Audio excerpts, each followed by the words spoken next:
petit no em vestien de blau. Robava les Barbies a la meva germana. Ara entendrà el motiu. M'agradava ficar-me els seus vestits i jugar amb elles.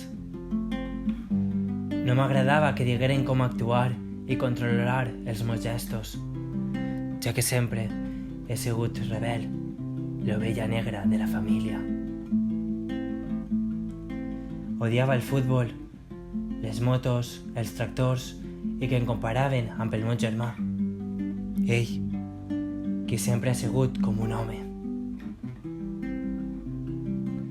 Però era feliç en jugar a les nines amb les veïnes. Amb Andrea i Nàdia jugàvem a pares i mares.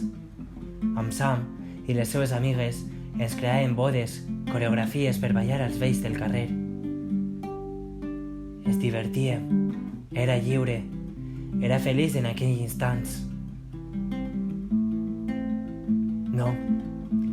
No volia créixer com ells volien. Sols volia créixer amb llibertat per descobrir el motiu per alçar les ales i trencar etiquetes.